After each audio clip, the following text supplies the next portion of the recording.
Yes, hi, hello, welcome to episode 4 of Gooncast. I'm James, also known as Saber0307, and once again I am joined by Kat and Lee. Hi, I'm Kat. I am a QA tester by day, an artist, streamer, just general gamer by night. I'm responsible for some of the emotes on Saber's channel, and I go by the Attack Cat on Twitch. What's going on, streaming everybody? Nancy Drew. Sorry. Shut up! It's my turn. Shut up. What's up, everybody? It's Lee Alder, ValleyJester, and back once again to enter the mental arena that is Gooncast with some very juicy topics, if I may say so myself. Oh yeah, absolutely. So excited. In fact, one of them I expect to be somewhat controversial, which is what we're starting with first, which is Resident Evil Village. Oh my god. Yeah.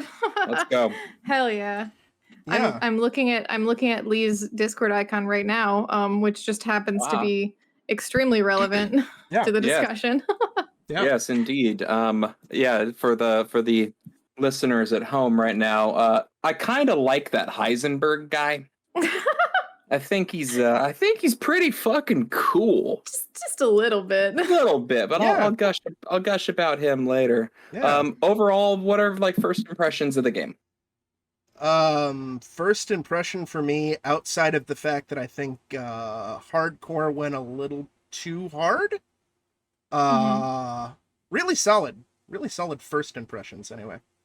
Mm-hmm.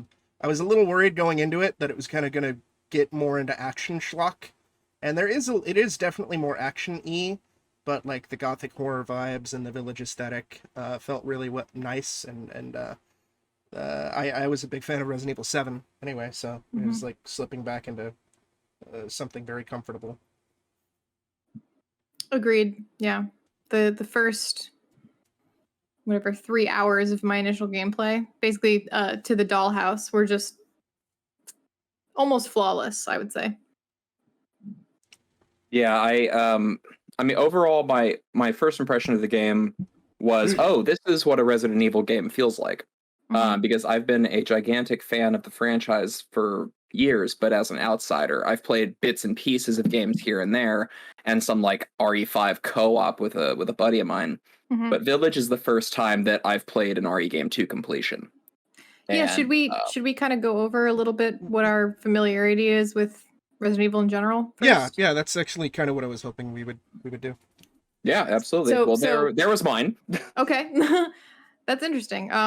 I think RE7 was my first like independent of anyone recommending me anything. And I played it on like PlayStation VR, which was such I can't recommend it highly enough because it's just such a cool experience in VR. I thought it was like it was well worth the price of what I paid for my my setup. And then basically James has kind of escorted me through a lot of the rest of them, 5 and 6. Certainly, we did the co-op. You're goddamn right. We've done, a lot of. Oh my gosh, what was the Mastermind game? Resistance. Yeah. And then, I've dabbled a little bit in one of the RE1 remakes on PC and the RE2 remake, and I have not touched RE3 yet, but. I heckled you for the RE2 one, and I was very happy with that. I know. And but yeah, so I wouldn't say I'm a super fan, but I am pretty familiar. Although I'm not at all familiar with the other kind of like inspiration for RE8, which a lot of people have been saying it's kind of a hybrid of RE7 and RE4. And I'm not familiar with RE4 at all, which James will yell at me about a lot. I'll yell at all of you a lot. So I was first introduced actually to the franchise way back in like 1998. A elementary school buddy of mine, this is like 5th grade, he had gotten Resident Evil 2, and he had the strategy guide with him while we were on like the bus for some field trip or something like that, or he'd read it at break, and I got super into the idea of just a horror game because I was a young young boy. I didn't know they could do horror games on game. Tainted by the world. Yeah, and so I immediately go home and I tell my mom and dad, oh, I want to get Resident Evil, if I ever get a PlayStation. And my dad immediately interrupted me and was like, "You're never owning Resident Evil. I know that's a violent game. My friends play it. You're never playing it. You're never owning it." So yeah, I got to sit there on the sidelines reading about Resident Evil on shitty 56K 1998 internet and in video gaming magazines for a while. Finally got a PlayStation about a year later. Surprisingly enough, though, like the way my dad operated was he was very staunchly against rated M games, but if he didn't know about the particular rated M game, he didn't really have an opinion on it, so there was no vetoing it. So I somehow wound up with Silent Hill before Resident Evil, which is arguably far worse for a 11 or 12-year-old child to experience. James's dad, why? Because my mom let me rent it, and then my mom let me buy it. James's mom. Oh yeah. On one hand, oh yeah, let's fight some zombies in a spooky house in the middle of the woods, and then let's fight Fetus of God. Yeah. Oh no. Yeah. And then sometime shortly after I got my PlayStation 1, my whining and my mom being like, it's a video game. My dad eventually relented, and I insisted on, actually, because I knew it was like some overarching narrative, I was like, oh, I have to play it from the beginning to understand everything. So my first was Resident Evil 1 Director's Cut DualShock Edition with the booty clown trumpet funeral music. Yeah. That's prime soundtrack material. Yeah. And then I mean, I guess technically the first Resident Evil thing I properly owned was a Resident Evil 3 demo that came with Dino Crisis, because once again, my dad didn't know about Dino Crisis, so I was allowed to own Dino Crisis, and it came with the Resident Evil 3 demo, but like the first full game that I owned was Director's Cut DualShock. And I played most of the franchise since. I think the only ones I haven't played much of were Revelations 1 and 2. Mm-hmm. And I have never touched Dead Aim, although I want to. And then I haven't touched the I haven't really played much of Operation Raccoon City or Umbrella Corps, but those games are kind of terrible, so it's whatever. Have you played Gun Survivor? The very first one, yes, not Gun Survivor 2. Okay. I remember, Jesus. yeah, I played Gun Survivor when I was a kid, and I hated it. And then actually, I went through the entirety of Gun Survivor on stream like a year or two ago, and it was not nearly as bad as I remembered it. It was bad, but like I didn't hate it nearly as much. It was just it was kind of charming in a way. Yeah, Gun Survivor Cat was this first-person Resident Evil game that the idea was you're supposed to go through it like with a light gun, kind of like House of the Dead or Time Crisis or whatever. But instead of being on rails, you still had to explore. So it was it shipped with this weird control, like gun controller that you had to use like the D-pad on the gun to move around. But its timing coming out was really terrible because Columbine had happened. So America, the US version of the game had the GunCon support removed. So only Europe and Japan got it. So you had to play this first-person game that was designed to be played with this gun that you'd plug into your PlayStation with a PlayStation 1 controller. And oh my god, the controls are really terrible. Oof. Especially since it didn't support DualShock, because oh geez, yeah, that was not everybody had a DualShock controller for the PlayStation, so there were only a handful of games that supported DualShock. Jesus, I'm trying to imagine playing something like Time Crisis with that sort of restriction, and that's just that's a war crime. That is not okay. I might go through Gun Survivor again at some point on stream. It's a short game. It's only like an hour long, but you can't like save at all during it. So like if you wind up dying, you have to replay the entire game from scratch. And if I remember correctly, on stream I got to the final boss and then died, and then I had to redo the entire fucking game. And Walter's just like, Jesus Christ. Oh god. That reminds me of a delightful side story. So there was this time that Saber and I went to one of his work functions for one of the. It was like I think it was a rap party. Naughty Dog Christmas party, baby. Yeah, Naughty Dog Christmas What? party. That was it. Wait, which one? This was held at a Dave and Buster's in 2014. Yeah, Okay, so before my time then. Yeah. So for those of you out there who don't have a Dave and Buster's nearby you, it's Chuck E. Cheese full of alcoholics. It's fantastic. There's arcade games everywhere, lights and sounds, Vegas style. It's wonderful. And we decide to just go whole hog on House of the Dead 2. And we just decide to devote our entire time for the foreseeable future to be beating this game, because as part of this Christmas event, we had basically unlimited credits, so we could just keep playing. Oh my god. And we get through 98-ish% of the game. We are at the room outside of the final boss battle after a grueling boss gauntlet, and the game crashes. No. It's an arcade cabinet. Yeah. And people who are here playing try to crash games for a living. And I was so sad and amused. You weren't even like, you couldn't even get angry. You just lost all hope. I was like, this is supposed to be my time away from work and my time away from breaking games. And I'm supposed to be having fun. Yep. And yet I crashed an arcade cabinet. Yep. Beautiful. So that's kind of what I get the Gun Survivor vibes on. Yeah, but God. Yeah, Kat, like you brought up, the major comparison that I hear is to RE4, which I talked about a bit on my first Village stream, and which led to another great story of I was kind of given a spiel to chat about my history with the franchise. And I had my relationship with RE4 is kind of like what it was for me in Attack on Titan. When Attack on Titan came out, people are clawing at you like the living dead, going, you gotta get into this shit. It was like I was that asshole with season 1 of Game of Thrones, like back before, in the before times. And we were so young and so naive, so full of hope. Oh, sweet summer children.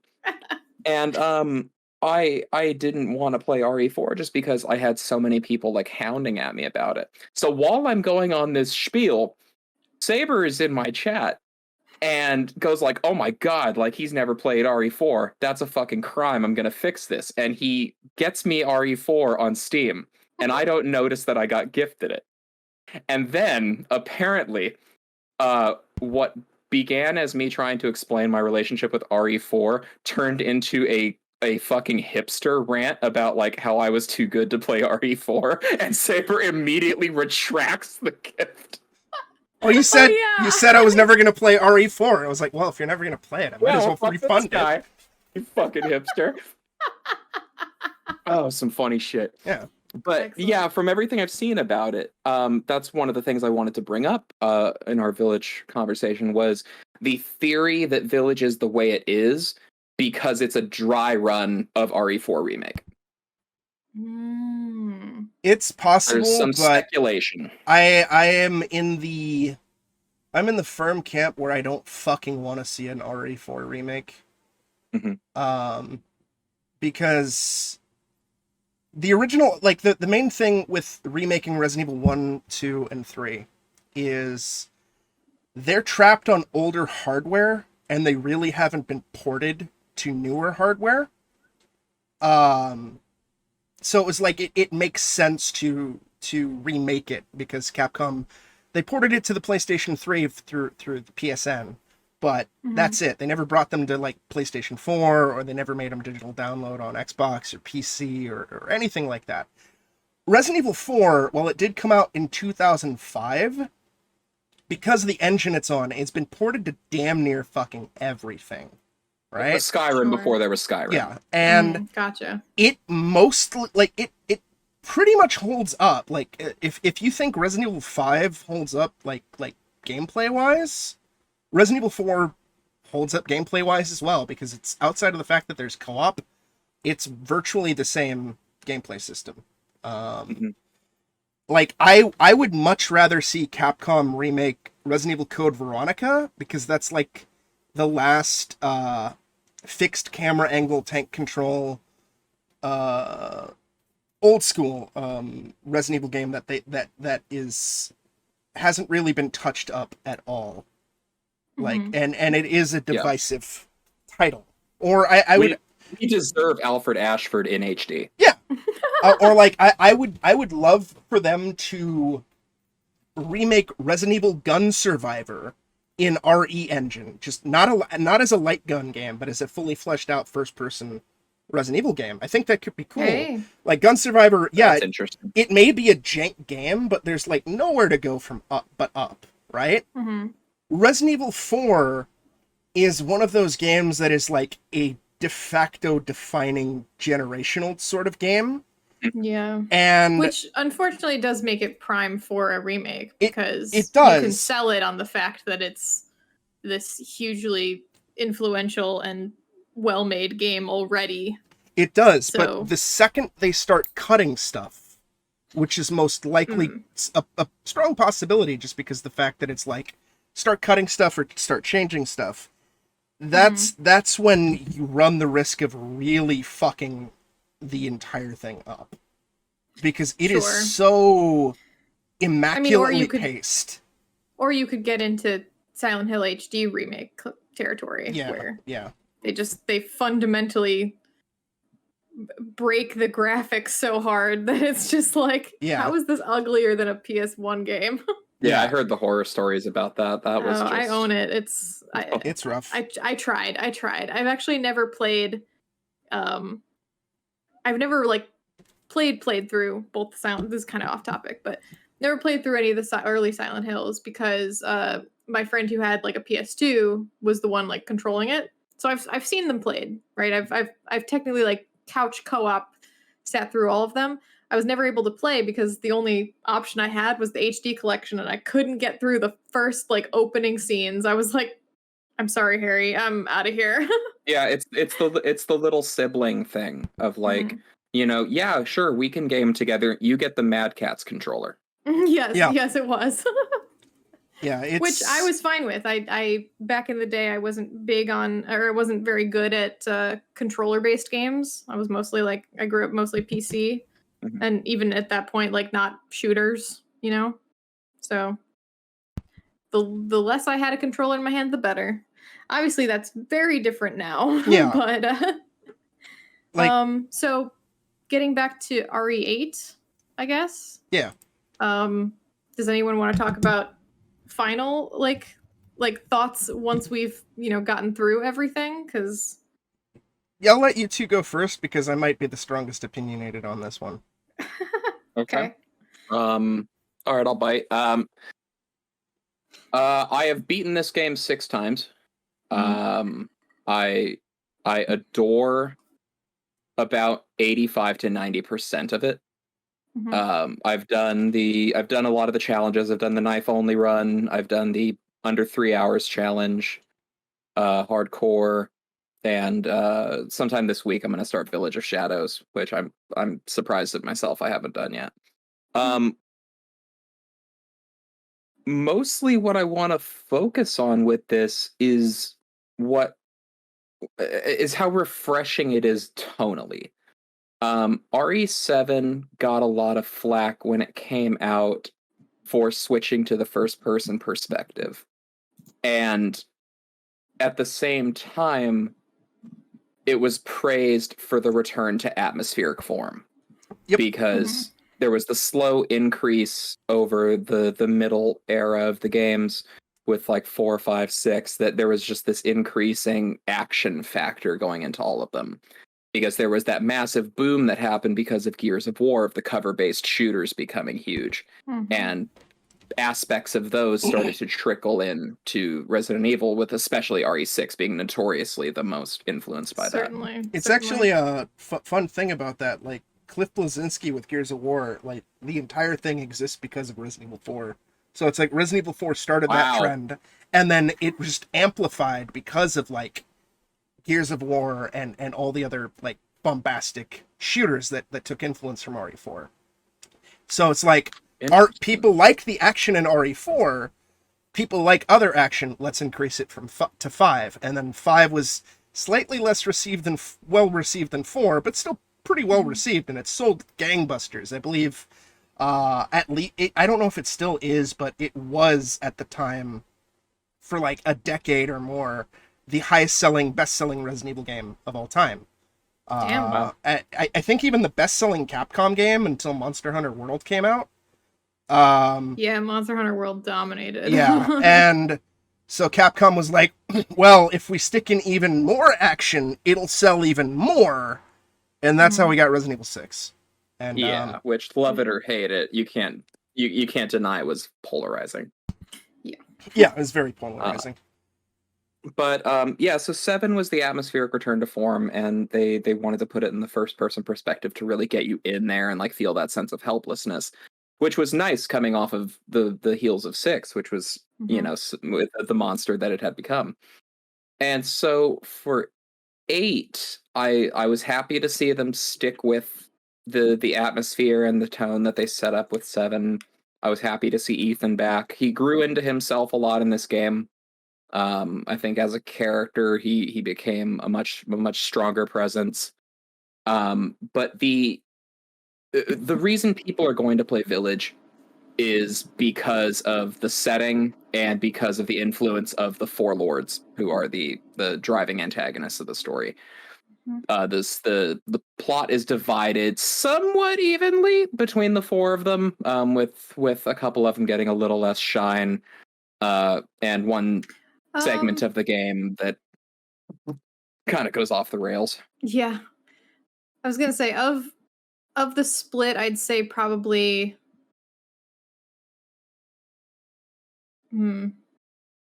But Dimitrescu and Heisenberg by far have the most. Yes, yeah. I was trying to give percentages. I would say Heisenberg has the most like screen time for his section. Then Lady Dimitrescu, then the what's her face? Dollhouse. I don't remember her name. Donna. And then Moreau is kind of the redheaded stepchild. Yeah, my boy Moreau got shafted a little bit. A little, which is a shame because he's the best. he's I'm the best. But they did something very interesting that a lot of people reviewing the game have pointed out, but it's worth doubling down on, which is each of the 4 lords represents sort of a famous style of horror or a famous character reference. So with Lady Dimitrescu, you have, you know, the very classic Victorian Gothic vampire design, with her 3 daughters being a throwback to Dracula's 3 brides. You get the very like atmospheric ghost haunting stories that are very popular with things like The Conjuring, which we'll talk about in a later podcast. Wink, wink, nudge, nudge. You get the body horror / the fear of the depths of the ocean that H.P. Lovecraft made famous, exactly, with Moreau. And then Heisenberg is just straight up Victor Frankenstein. Victor Frankenstein, and a little bit of Tetsuo the Iron Man. Tetsuo the Iron Man's another great example. And how they tonally create these individual areas was just wonderful. I mean, the castle section that basically opens the game. There's a prologue section that feels like it stretches on for fucking ever, but the game basically really starts once you get to the castle. And once you're there, it feels like you know, you're back to patrolling the cramped hallways of the house in Louisiana. It's comfortable, but it's a new aesthetic. It's pleasing. It's terrifying. And then, fuck you, where's my gun? And House Beneviento is something that I think we can all agree is the highlight of the game. Absolutely. Yeah, absolutely. The fucking gigantic Norman's fetus chasing you was one of the most horrifying fucking things I've seen in a game recently. Genuinely shocking. I can't believe, like, because when you're speedrunning that game, because you know, full disclosure, I too have played through 5 times. I am currently sitting at 2 trophies away from the PlayStation Platinum. The only Yeah. two I'm missing are mercenaries. Which That's all I'm missing too. I don't Fucking mercenaries. Yeah, I mean, you're also you need village as well, right? Yeah, I'm missing the mercenaries achievements and the Village of Shadows, Yeah. but I'm also trying to do the challenge completions, which are kind of tedious. Yeah, I did one playthrough of, just general kind of like playing through the game the first time that I streamed. Then I did one of 100%ing the map, just 100% completion. Then I did Village of Shadows, and then I did my speedrun and my knife only runs. So I've basically covered the whole game at this point, and the house Donna's house, the dollhouse, for taking up such a small chunk of gameplay. You can get through it in like 10 minutes, maybe even less. And it's just, but like when the first time you go in there and you're actually experiencing it, oh my God, it's horrifying. It's amazing. It's like they took all the right lessons from PT, and it's just, it's so good. It's very PT. I'm glad Saber was trolling my stream when I got to that section. Yeah, he was doing the same to me. You're goddamn right I was. It was, dude, that shit was so funny. Like I'm going through and editing that footage right now. The latest video I put out on my channel ends with the "Where's my gun?" And I just remember my chat being filled with like all capitals messages, like the way I'm trolling with fucking Bell in Wonderworld. Saber just going like, yeah, where's your fucking gun? That was wonderful.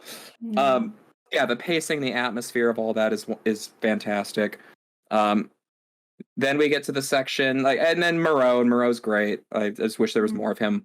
And they did cut some material of his, which is a shame. There was going to be a section where you were going to encounter Moreau sooner, and he's gathering bodies for Cadeau experiments. Yes, that's what I saw that in the concept art.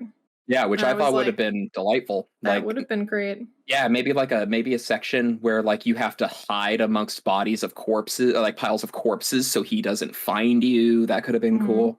And then you get to the fuck factory. And as much as I love my boy Heisenberg, we got to trim the fat off of this fucking factory section. Well, you're also forgetting about the lichen cave.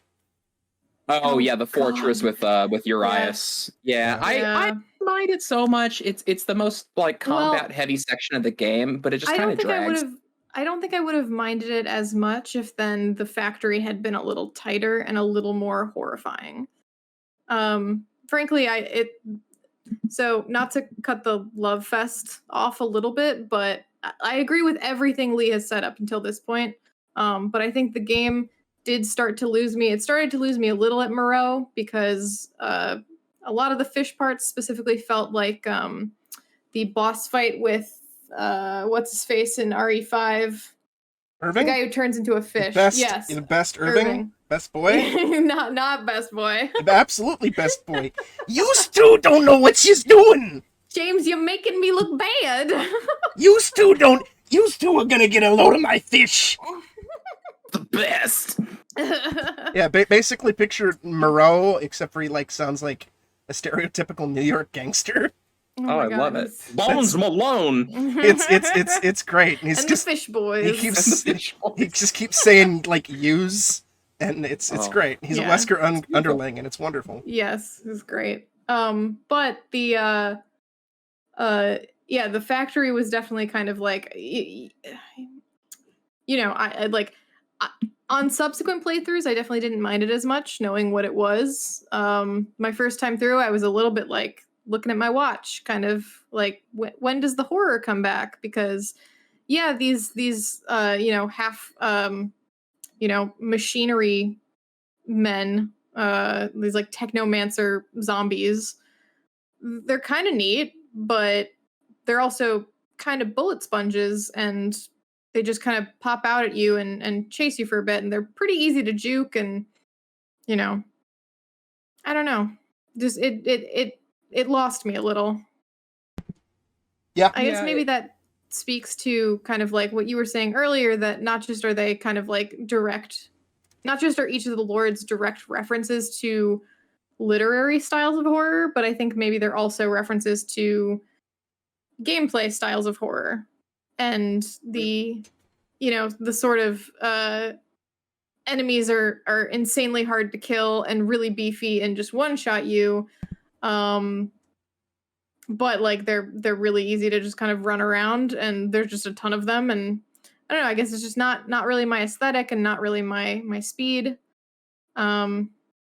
And that's an interesting point you raised, that each of the sections with the lords kind of plays a different style of game as well, because Benefiento is very much the, like, I hate using the term walking simulator, but the games like Visage and Outlast that are very very big in that realm. Where it's still a horror game, but you are not, you have no means of interacting with the world except movement and puzzles. And then Moreau being a bit of like the puzzle based boss, where a lot of what you're doing is based on timing of his attacks and trying to like build a path away from him and things like that. And then you're into straight on bullet sponge mode with the factory. Yeah, where it's got that body horror of like, like almost oh my god, trying to think, it's maybe a little Event Horizon-y or something. It's like got all like human experimentation, but that's where the horror ends. The horror does not leach into the gameplay. Gameplay becomes much more action oriented, which then I think kind of segues us to the end, to Saber's favorite section of the game, which is I think where we're all gonna kind of have slightly different opinions. Chris on Duty Modern Werewolf. The single on Duty Modern Werewolf. Fucking worst part of this entire fucking game, where I was 100% completely fucking lost, and I got so angry that it's like I don't fucking care anymore. So Saber got extremely angry at that part. I got mostly angry at that part. I was confused. Yeah. I will say I think I'm probably the most, well, actually, I don't know, because I think Saber might be just more angry about. I'm probably the most disappointed in the narrative. Oh, I'm also equally disappointed, but maybe for slightly different reasons. Possibly, yeah. Like for me, a lot of my anger at the Chris on Duty part, besides it just turning into full action Resident Evil 6 action schlock, which is like, yes, I'm fine with Resident Evil 6 action schlock. I'm fine with action horror, but this is not the game that I was promised. For me, and I've vented about this to you, Kat, numerous times about all sorts of different games, but it ticks the one fucking thing that makes me hate games more often than not, and it's that fucking condescending hint VO. Where oh yes, God. I'm ready for you to use the targeting laser. And I'm Boss, just use the targeting laser now. And it's like, fuck off. I'm being swarmed by werewolves who do a shit ton of fucking damage. Doesn't matter how quickly I can kill them. I know to use the targeting laser. All you have to do is tell me it's ready, and I will use it when I can. But to spam it every 30 to 60 seconds, when it takes, like, on your first playthrough anyway, before you have, like, infinite ammo or whatever, when it takes you, like, 2 minutes to clear out a spawn of werewolves, I don't want to hear, use the targeting laser, I fucking know. And that shit, like just thoughtless implementation of hint VO, aggravates me. Like, if let's say I had killed all the werewolves and it had been 60 seconds and I was still dicking around, sure, throw me a hint VO. I can understand maybe some less savvy player or some inexperienced player not necessarily remembering or knowing what to do. Sure. But when I'm actually being swarmed by enemies and it takes like 20, 30 seconds to charge up the targeting laser, and the second you get hit, all that charge goes away, I don't want to be reminded about it. Fuck off. Yeah, just shut up with that. Yeah, for sure. So I'm gonna highlight 3 things that. So first of all, this is gonna be spoilers for sure. This is going to be heavy spoilers for like twists and everything. So if you've made it this far, and like right now we've only kind of like touched on things that basically everyone knows already about the. I guess we've spoiled a couple of things, but this is heavy spoilers from here on out. And I will preface it also by saying that I don't hate the game by any stretch of the imagination. Obviously I've played it 5 times through already. Yeah, I as much as I don't hate the game. As much as I hate the last chunk of the game, I still find it playable, and I like the first few chunks enough. I think they did a really, really good job. It's just I think they didn't stick the landing. Yeah. And here are the 3 things that bothered me the most about the ending. The first is the twist.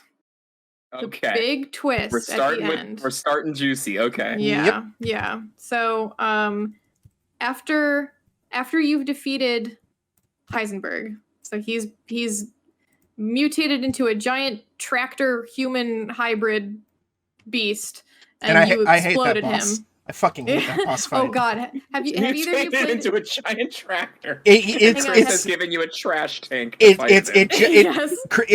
just turns into Resident Evil 6 vehicle schlock, and it's funny too because Chris goes, "It's made out of a metal Heisenberg can't control," and then midway through the fight, Heisenberg uses teleportation powers to lift the fucking tank into the fucking air. My God. Way to fucking lie, Chris. You suck. But also, have you guys played it on Village of Shadows? Not yet. I've only beaten the game 3 times, which is prepare to fucking hate yourself and everything about everything, because that fight on Village of Shadows, oh my God. It was a nightmare. I was like, because you know how you have to like hit the weak spots, hit the 4 weak spots. Yeah. I had to do it 6 times. Oh jeez. Never getting hit because you can't heal and you can't like. Oh, it's a night. It's doing it on hardcore was a pain in the ass. It's a fucking nightmare. I don't even. Anyway, but you've defeated Heisenberg, and Mother Miranda shows up and rips Ethan's heart out, and then the game's like, oh my God, Ethan's dead. Go play as Chris for 20 minutes, and you're like, okay, cool. Chris heads over to, he goes through his whole level. He makes it to Miranda's secret lab, which has... This is actually also covering the other 2 points that I didn't like about the ending, but I will cover them separately. And he finds that Maya's still alive. And Mia, sorry. Getting my, she's the other Phoenix Wright psychic sister. Mia's still alive. And he saves her, and she's like, oh, Ethan's definitely not dead. And then we cut back to Ethan, and he's having a conversation in fucking ice heaven or something with Evelyn. And the conversation is, you've been a mold person since the beginning of RE7. Yeah, fuck that. And,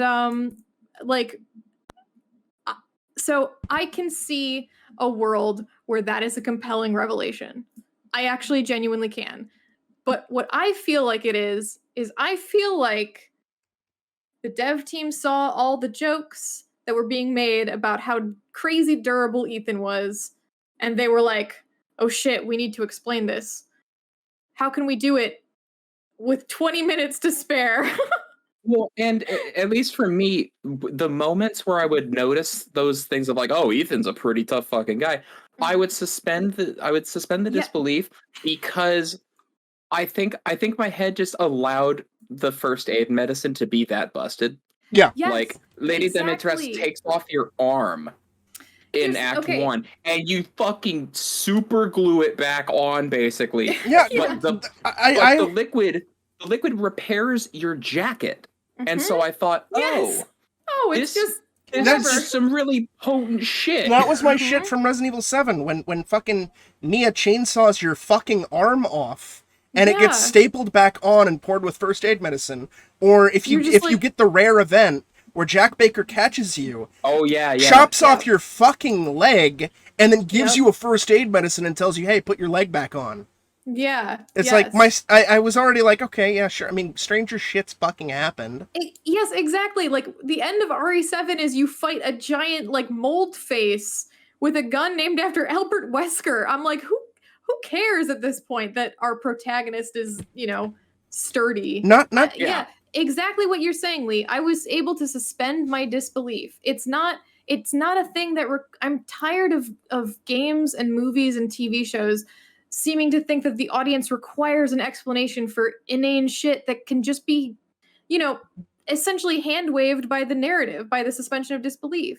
Yeah, We don't need explanations for everything. Not to mention, like, we've had that throughout the entirety of the franchise, because we know, like, if you're not the player character and you get bit by a zombie, you immediately you're going to turn into a zombie. You're basically dead. Yeah. You're as good as dead. Player character can get by a zombie all fucking goddamn day, right? Yeah, exactly. And we suspend our disbelief, and it's fine. And I think this twist retroactively ruins a lot of 7, especially the ending, because it makes everybody in the ending of 7 completely fucking incompetent and stupid. Yes. Because it's like, why wouldn't you scan Ethan to see if he's still infected? Yes, like actually, my chat and I were having a discussion about this at the end, because my reaction the first time I went through it was very like negative, and yeah, it was like I was getting arguments back, being like, oh well, they're the military, and military intelligence is an oxymoron, ha ha ha, and I'm like, no, but listen, I worked at a hospital, like there, like if there's an outbreak somewhere, there are specialists there, like you don't just like, what do you think we do about like Ebola and like crazy shit like that, right? It's not, I get it, we're in the middle of a pandemic, but that was, there's literally a file. There's literally a fucking file in Ethan's house where the BSAA / Chris Redfield's group or whatever scanned fucking Rose when she was born to see if she was infected or not. And it's like, you don't do that for Ethan? You're telling me nobody thought to scan the guy who's been stuck in the fucking, crazy hippie mold murder house for 3 days? And you can't, absolutely not. Nobody can even do the whole, oh, well, there wasn't a vaccine, because fucking end of Zoe, there's a military made fucking vaccine that cures fucking Zoe Baker. Yep. It's asinine. It's an idiot plot. Yes. So there's absolutely no, and I mean, and also you get into the, why didn't Chris just tell Ethan what was going on kind of thing, that like it's a idiot plot on top of another idiot plot. Yeah, like Chris's fucking incompetence in this game. Yeah. Like, okay, it's like staggering. The entire opening of Chris doing that is just to be like, ooh, Chris is mysterious. Oh, Chris has gone bad. Like, why is he doing this? It's like, no, dude, that is not fucking Chris Redfield. All right? No. Like even if he's like an extremist motherfucker now, and like even in Resident Evil 6, where they have him redo the same fucking plot development that he went through in Resident Evil fucking 5, except for now it's exacerbated with a bunch of fucking Randys who we've never fucking met before, where he's like, oh, I have super PTSD because my squad got murdered, as opposed to when he had PST when Jill got murdered, allegedly. Like that's not Chris. Like, even still, if, like, he thought that, oh, no, Ethan, you might have been infected, fucking tell him, dude. The entire time, you're just like, no, stay out of this. This is none of your business. This is none of your business. Absolutely not. Even his boys call him out on it at the end. Yes, yeah. Yes. They're like, you should have told him, and it's like, you fucked up, sir. Yeah, calling out his fuck up does not make it a better plot. Yes, that's true, too. But yeah, I mean, it's, He's been doing this shit for 20 years. He should fucking know better. Yeah. So that's my feeling on the twist there. And the and there's another couple points, and I think I know which ones they are. I want to see if I'm right. Okay. So the second point is I absolutely agree with Lee that the Lords are fantastic villains and they're so well set up. And then there's Mother Miranda. Fuck Mother Miranda. It was just the most underwhelming piece of shit. Yeah, pardon my language here, but she's the most limp dick introduction to the ultimate big bad guy I've ever seen. Yeah. And the fact that they kind of retroactively make her one of the most important people in the Resident Evil universe by tying her directly to... That is what There it pisses is. me off the Oswald. most. Yeah, That's it's what I was like, waiting That for. that entire Why? file pissed me off the most because Oh, like, like- one of my things that I've always, the Resident Evil fandom is weird, right? And one of the things that always kind of annoys me is when I see, like, when Resident Evil 4 came out, there were so many people who were pissed off at the game and calling it not a true Resident Evil game because it was trying to do something new and didn't really tie into super established lore, right? Mhm. Me, I was like, okay, this is a neat, new, fresh direction for a franchise. It's making the world feel bigger and not just, oh, Umbrella's the big bad of everything. Mm-hmm. Now, I kind of get going back to established lore with 5 because Wesker was still around. We had never seen the whole Fuck yeah, he was. progenitor virus. We'd never really had that explained. Sure. Don't you dare rag fine. on any game, including my boy DC Douglas. I won't. But then, like, 6 keeps trying to tie into lore, and it just fails spectacularly with this whole Neo Umbrella shit. And it's like, the fuck is this nonsense? Yeah. The fuck is, like, Yeah. the bad guy's a fucking incel who has a fucking goddamn boner for Ada Wong, so he clones Ada Wong and starts a global pandemic because he can't get his dick wet, and then turns into a fucking dinosaur. And then we had... Then we... Dinosaur Yeah. fight. Then we have Resident Evil 7, which does the similar thing that Resident Evil 4 does, where it's a self-contained story. Sure, there's that weird shit with, oh, it's there's Blue Umbrella now, and it's the remnants of the old Umbrella Corporation, but they're now a PMC cleaning up bioterrorism because they want to like atone for the past corporation's sins. Like, whatever. Fine, I Why can. would you name it Umbrella? I don't know, but I can buy it. I'll like, that's fine. If that's all we're getting, that's fine, right? Mm-hmm. But to then tie it back in the most half-assed, stupid fucking way to retroactively tie Resident Evil 7 into established lore with Umbrella, that just makes the world feel smaller. And lessens the impact of Oswald Spencer and Umbrella Corporation, because now it's, oh, the fucking logo originated from, who cares about the fucking origin of the fucking logo? Who cares the about the logo for fucking... my pharmaceutical company came from a cave. Who fucking cares? Like, that is so... Yeah. That, like, yeah, I get it. You're a fan and you want to see more stuff with lore, but it's like, that's what the spin-offs can be for. Like, let the world expand and all that. Why would you keep bringing it back to fucking Umbrella, which in universe now has been dead for 20 fucking years? It's gone. Like, and it's why I liked Ethan as a protagonist in the first place, because it's like, I love Chris Redfield. I love Jill Valentine. I like Leon. I like Claire and all the other previous fucking characters. But their power levels are too fucking high.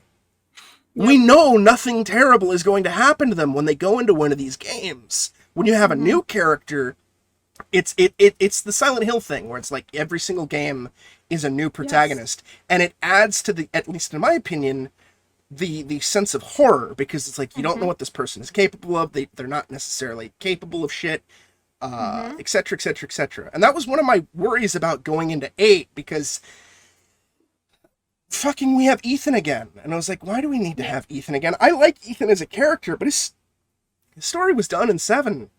I will say, I think he was fine in this. Oh yeah, he's fine in this. Like, I think they scaled up the threats enough that, I mean, you know, he still is an everyman. Exactly. He's definitely dealt, like, the things he was dealing with in this were very far removed from that mansion in Louisiana, right? Like, or were they? Because the fucking mold is now nanomachines. Because the mold fucking does everything now. Like, so yes. My other disappointment with Miranda, though, outside of the really arbitrary tie-in, is that she's not well established even in this game itself. Nope. Like, she never feels like a threat. Nope. She never feels like, you know, like they do little things to seed her here and there, but honestly, she doesn't have a personality beyond. She has no presence. I want baby. Yeah. Give baby. They try to rush through her setup in the last Yeah. hour of the game, and it's like Yes. you compare it to Resident Evil 7, where it's like, Well, yes. sure, we have more of Jack Baker and Marguerite No, but- and Lucas, but like Evelyn was still there She's throughout always. the entire game. She is always in the background, and she is secretly being established as creepy, even when you, the audience, doesn't even fucking realize it's Evelyn yet. So spoilers for RE7, but Yeah. she's the who you think is the grandma at the end. She's this 7-year-old girl that's body is just mutating horribly into, she's Yep. aged 100 years basically in a year, and yeah, like that just. Just them having little moments of like, oh, creepy grandma, where you get a little scare with her, or a little like something spooky happening with her.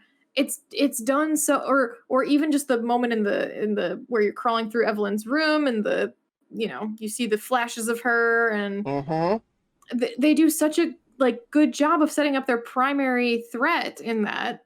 And then this one, it's just kind of like, oh yeah, the characters talk about her and they tell us she's threatening, but She has we one never physical feel it. she has one physical appearance outside of her as the old lady in the two scenes where she appears as an old lady, and that's after you exit the house on fire. Oh wait, I forgot. She has a second one where she's telling them, Heisenberg can kill Ethan. But outside of that, again, we there's no presence. Yeah. It's No. she's too far in the fucking background. What are you guys talking about? You're forgetting the however many months or possibly years it was that she was disguised as your wife, making you soup. Oh yeah, that's right. Let's not forget that. You've been God. tooling the boss of the game for I don't know how long while she's waiting for this miraculous plan to formulate of, I'm going to kidnap your magical baby girl. That's the Wait thing. a second.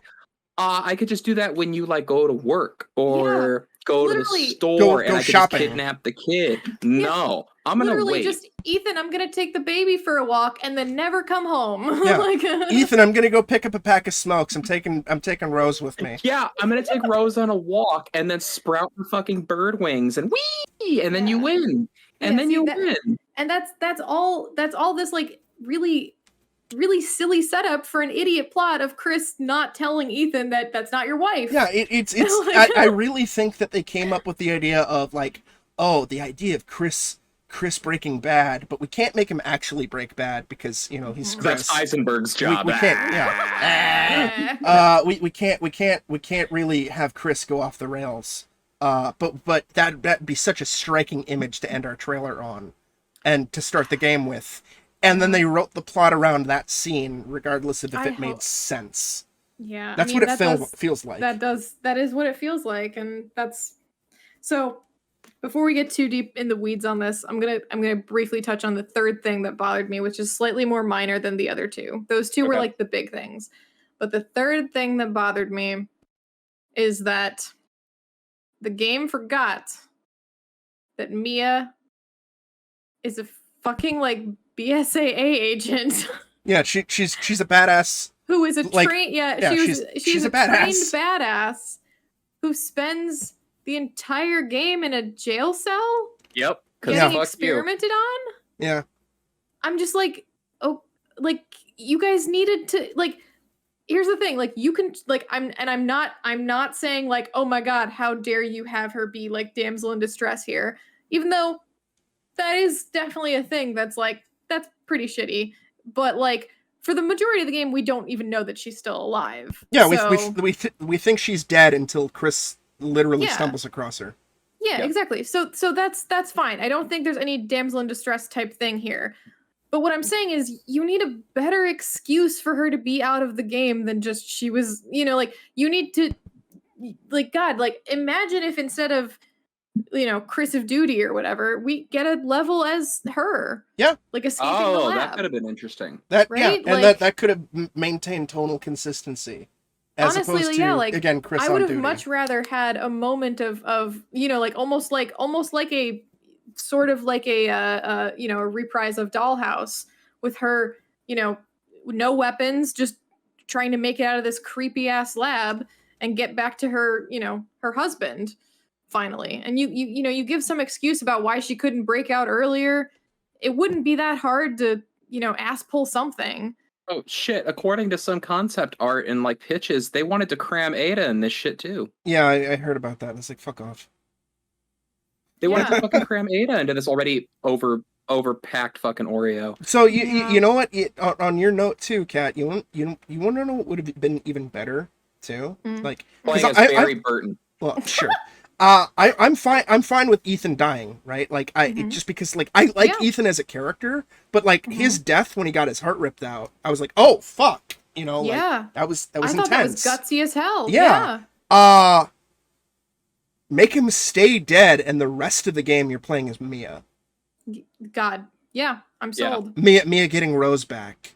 I'm sold. And that would have been like we would have lost, like, as much as I hate the fucking ending at the ending chunk of the game, Ethan's farewell to Rose and his sacrifice, even though it's stupid that he's a moldy boy, we would lose out on that, which I did like. That scene, that as well. I like it, but like everything leading to that scene, I'm fine with cutting that one thing I like if it means that we get rid of everything else. Yeah. And I think we're coming up on kind of I think, and I'm not saying that this is because I don't know the insides of this particular development cycle, right? Yeah. But I do know from, other projects and stuff that the game industry does tend to like rush its third acts a lot. Mm-hmm. It tends to do this thing where it really, really dedicates to the first parts of the game, and then the third act kind of ends up being the last thing that's touched. And I really think that needs to change. Yep. I really think it's a good idea to get your first act nailed and your third act nailed, like really soon in development, because that is the first impression that hooks people and the final taste of the game that people like leave with. Yep. Right? Everything else in the middle can be restructured, reorganized, cut down with like, budgetary or time constraints. Yeah. You can make something work out of a middle that's a bit, haphazard. Yeah. If you have an ending that just flops like it did, I mean, it's 20 years later and people still dunk on Halo 2 for its shitty ending. Yeah, it's like almost Mass 30 Effect 3 years. too, Yeah, right? Mass Effect 3. Mass Effect 3. Yeah. So the original Soul Reaver, even though the original Soul Reaver shitty ending worked out for the best, because we got like a more expanded universe because of it. It doesn't change the fact that at the time on first completion, you literally feel as if you're missing a third of the fucking game. Like, if you have no idea. You got to take the there's a line in Secret Window, the Stephen King short story. It's the only thing that matters is the ending. Yep. The most important part of the story, and people need to take that to heart, because that really, like, a bad ending can ruin your entire, like, everything else you've worked for. Yeah. And I'm not necessarily saying that this ending is bad. I think it's disappointing. I don't necessarily think it's bad.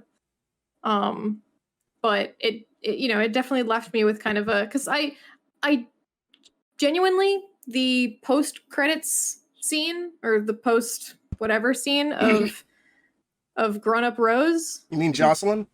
Yeah, I do mean Jocelyn. I don't know if we mentioned this to you, Lee, but Rose looks very much a lot like our friend Jocelyn, who is used as the basis for Abby. For Abby in The Last of Us 2. Wow. So, it was like to the point where I just started laughing, because I was like, in my stream, I just started laughing, and I was like, why is she also Jocelyn? Yeah. That's hilarious. She literally looks like, because she's also wearing, what's it called? What are the sneakers that Ellie wears?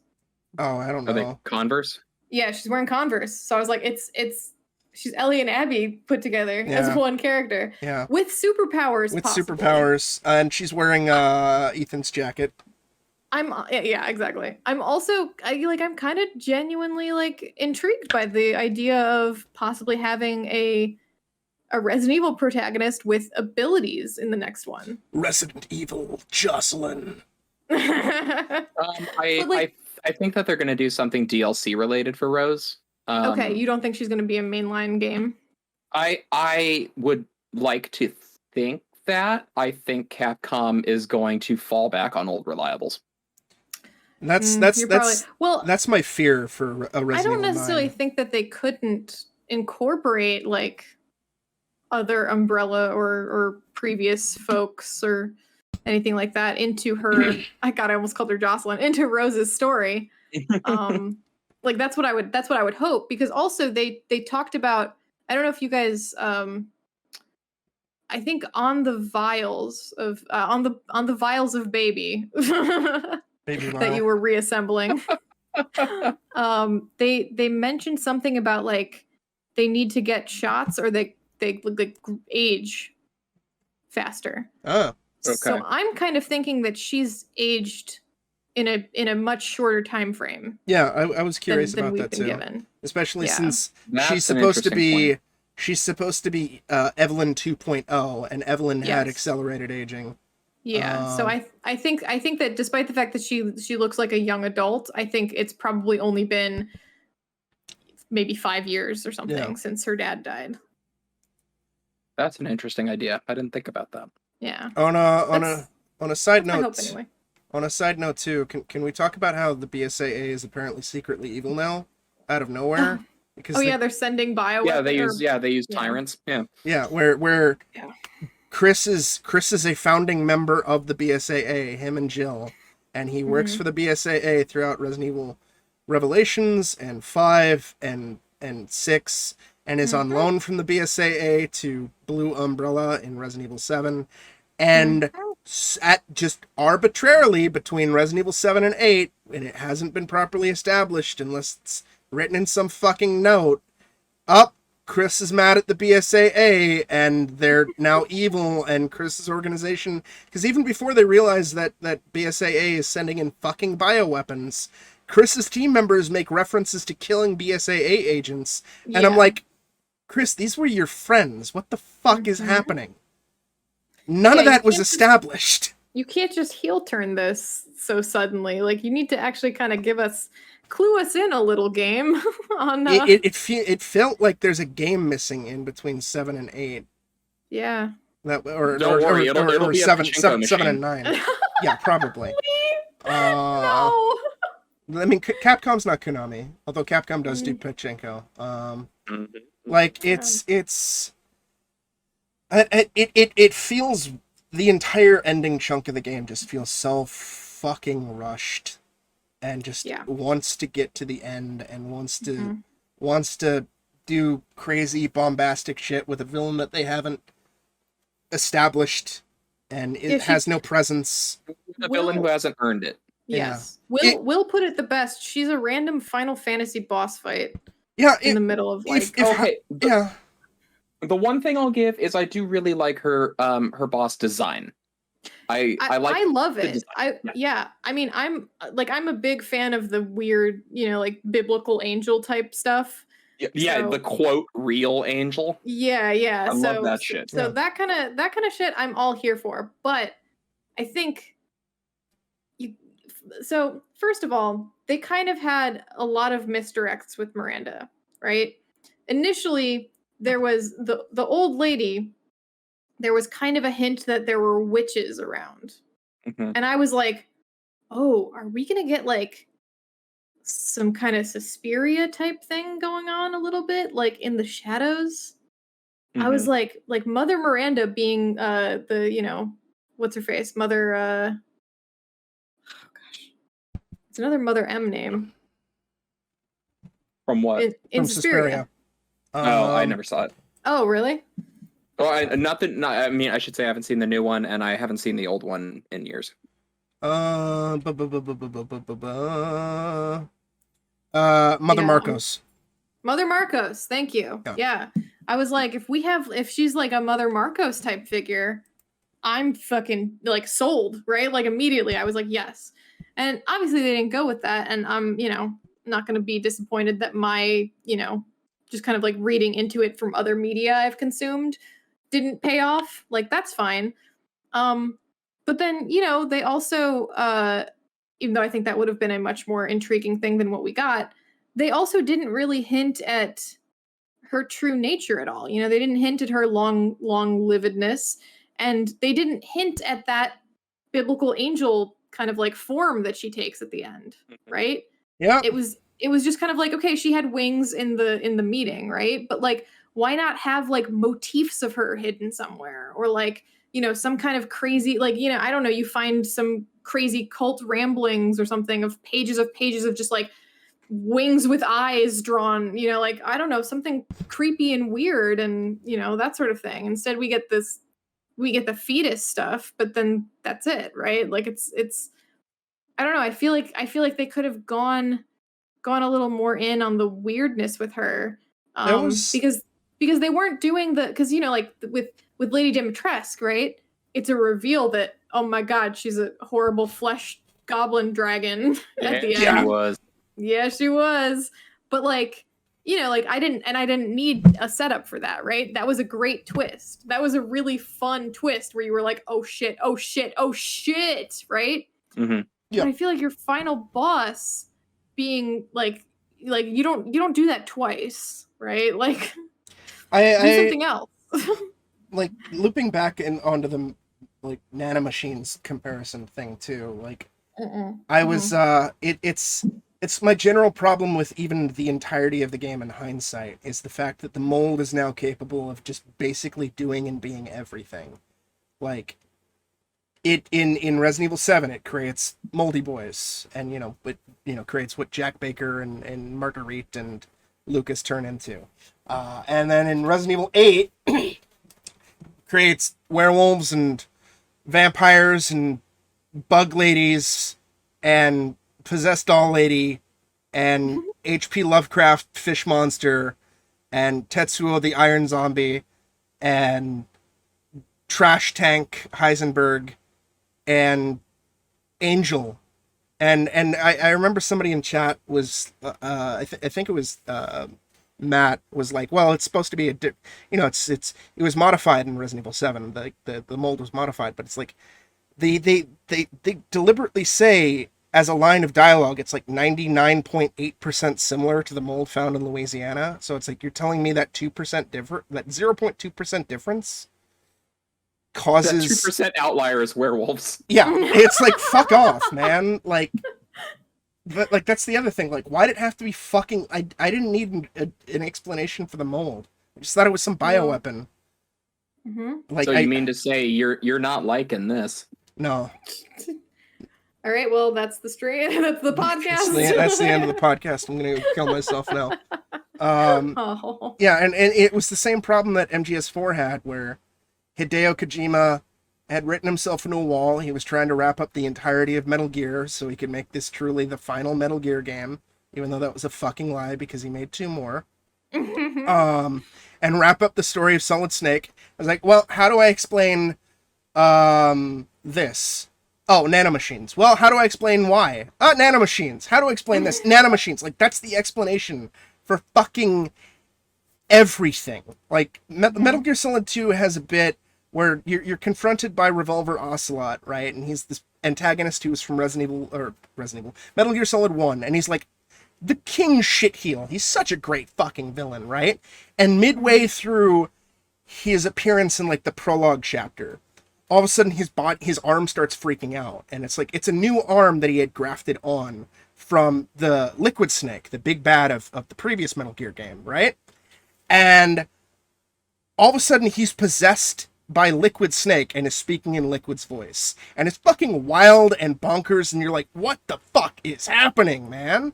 And it was a neat way to bring back Liquid Snake, who was a fan favorite character who died in the previous game. And then in Metal Gear Solid 4, they're like, no, it's not ghost possession, it was a combination of nanomachines and hypnosis. I was like, okay, cool. Nanomachines, thanks. Thanks for that. I'm glad nanomachines can do everything. Oh, how is this one character surviving cancer? Nanomachines. I'd have gone pro if I hadn't joined the Navy. Yeah, how does this one character have vampire powers? Nanomachines. I like it. It was so criticized that Metal Gear Rising poked fun of it with fucking Senator Armstrong, the big bad final boss, where you go to attack him and he gets armor on his chest, and Raiden's like, "What the hell?" And the senator's just like, "Nanomachine, son!" And it totally feels like it's ripping into that shit. And here we have nanomachines but mold. Yeah, essentially. I mean, it's become that fallback writer tool for, we need X, Y, and Z to be possible. Mm-hmm. So there you have it. Deus Ex mold. Yeah. Mold Ex Machina. Yeah. Mold Ex Machina. They do in some ways attempt to kind of like explain it, because I know there's like, it's basically each of the lords was able to do their own kind of experiments with mold. Mm-hmm. But it's so much more, it's over explanations for just, the mold did it, right? Mm-hmm. Like, it's like, oh, we're combining the mold and the little fish egg things to make these zombies. But yeah, I mean, and I think the lore of hearing the lords talking about like their experiments, like the finding Lady Dimitrescu's notes on making her daughters was super cool. That was fascinating. Yeah, and like seeing the stuff even in Heisenberg's factory about how he's experimenting on poor villagers and stuff like that was cool. It was a neat thing, but I still completely agree with you still that it definitely shouldn't have, I don't necessarily have a solution for what else it should have been, but yeah, definitely the fact that now we just have this mold that does everything. Maybe the solution is just that it doesn't tie into Resident Evil 7's virus, quote unquote, just at all. make it a brand new virus. I will buy it, because it's like it's doing a lot, but like you could pull an umbrella basically, because like that's what it seemed like they were trying to do with like the explanations as to what like Lady Dimitrescu and Heisenberg were doing, where they're making their own experiments, right? Yes. Because the T virus was basically a catch-all for all the different creatures, where it's like if T virus is exposed to humans, it creates a zombie. If it's exposed to a dog, it creates a zombie dog. If it's used on a plant, it creates plant monsters. If you engineer it in such a way, it creates a hunter. Yeah, exactly. Like, but they as bullshit science as it is, it still made sense within that sort of spectrum. And also, it was very clear that it was like a lab setting out to do these things, right? Which like Miranda was, but it was like okay, the lords are also doing this, but why, right? Why? For Umbrella, it was money stuff, right? Yeah, they were just greedy assholes who wanted to make money, and at regardless of morals. Yeah, I wanted to just say quickly too that like, the fact that Ethan and Mia encounter this mold in Louisiana and then get moved halfway across the world only to encounter basically the exact same fucking mold again is basically like the government decided, okay, we're moving you guys out of 3 Mile Island. How does Chernobyl sound? Yeah, basically it's like it's just like why? Like they make it a point to say that Chris relocated the family for their safety, but he relocates them like 2 blocks away from this village where the mold is, that the mold originated from. Yeah. That's so fucking stupid. It's such an, and that's the thing, it's like this arbitrary coincidence that really doesn't need to happen. There's really no reason it needed to be mold. It could, you could have pulled a Resident Evil 5 and had it just been something else. Yeah, like, well, Resident Evil 5 was still the parasite. Make it a prion, God. Nobody talks about prions. 5 was still the parasite from Resident Evil 4, but it's like, it functioned the same way as the parasite of Resident Evil 4. It wasn't creating brand new monsters. It's the same shit. The only difference was Wesker also made Ouroboros. So that like added on top of that, which is which was kind of bullshit, but it's kind of bullshit. But like, you know what? It's Wesker. Like, here's the thing. Wesker, yeah. Like, I'm sure just so anybody like doesn't like take take this out of context or whatever. Resident Evil is not like prime top tier storytelling in video games. It's it's entertaining. I love this fucking franchise. Yeah. I love Resident Evil 1 Remake, and that is one of my like top 5 favorite games of all time. I love this fucking franchise, even when it goes to stupid, ridiculous, boulder punching bullshit. Even normally at its worst, when it's we're going to kill this nemesis knockoff via the power of love in Resident Evil 6. I love it. It's cheeky and endearing and dark and whatever, but like it still kind of makes sense within its own internal logic. Whereas with like, Village, you have to just really it doesn't you have to like ignore so much shit in order for anything to add up.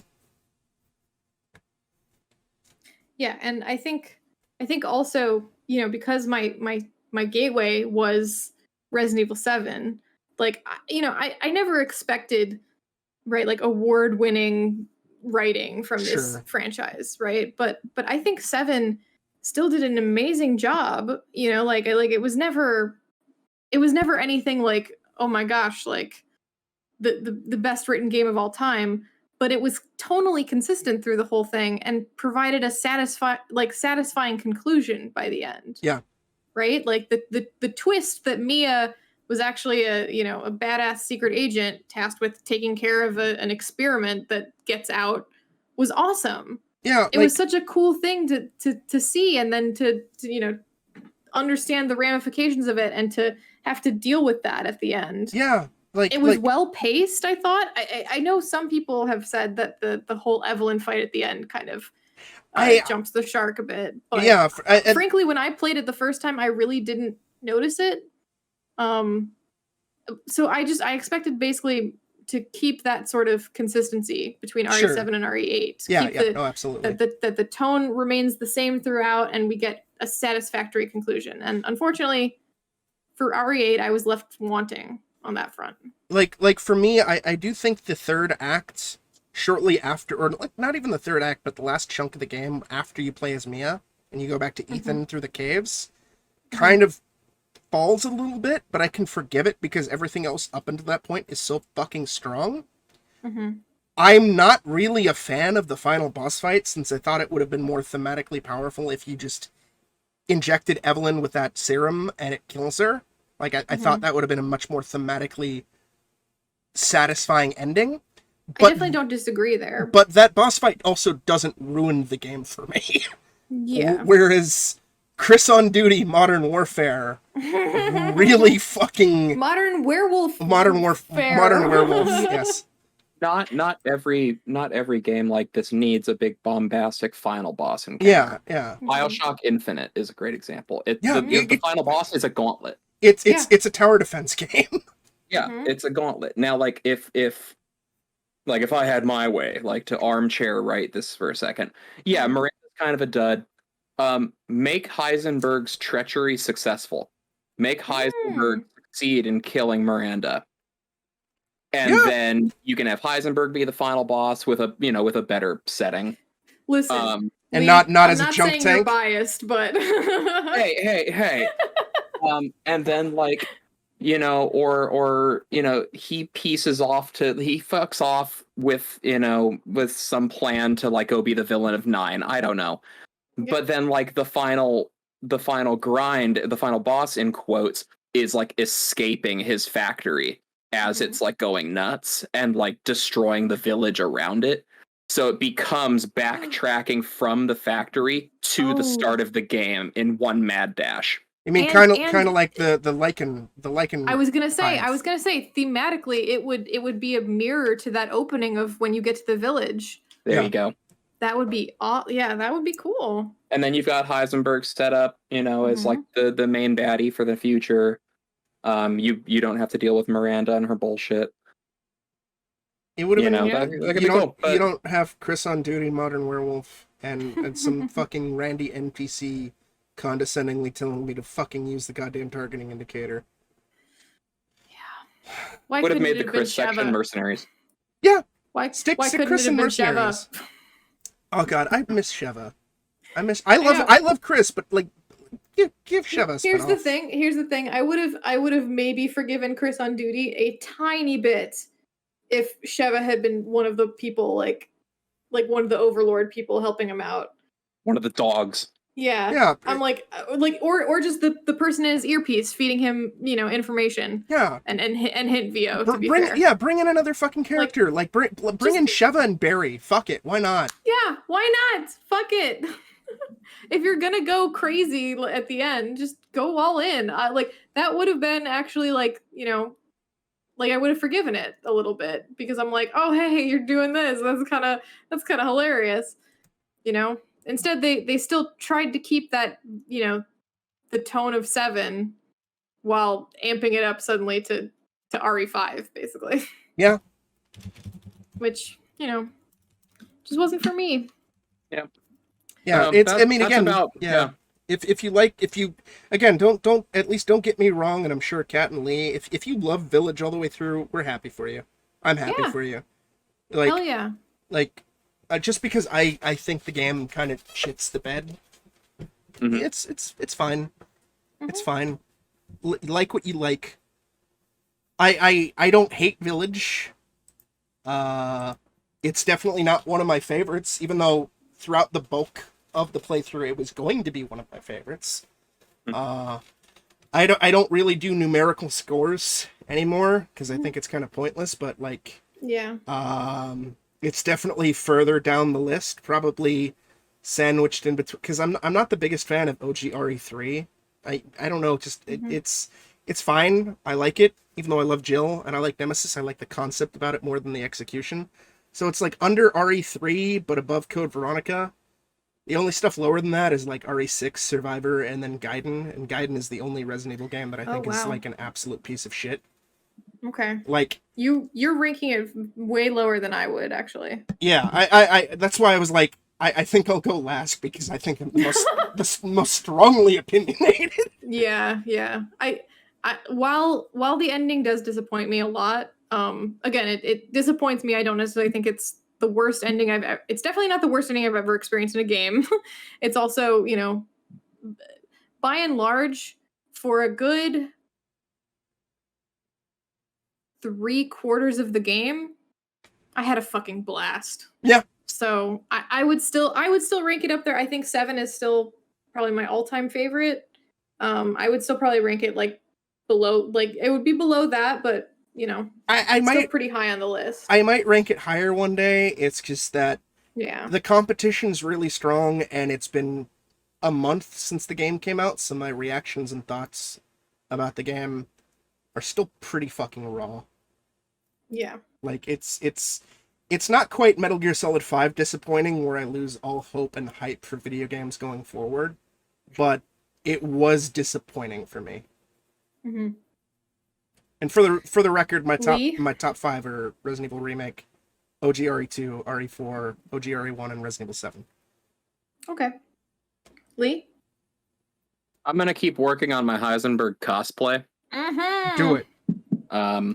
I think it mostly set out what it achieved to do.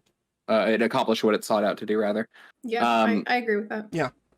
I think it was a smart decision to keep the series going in this direction by continuing the first-person view.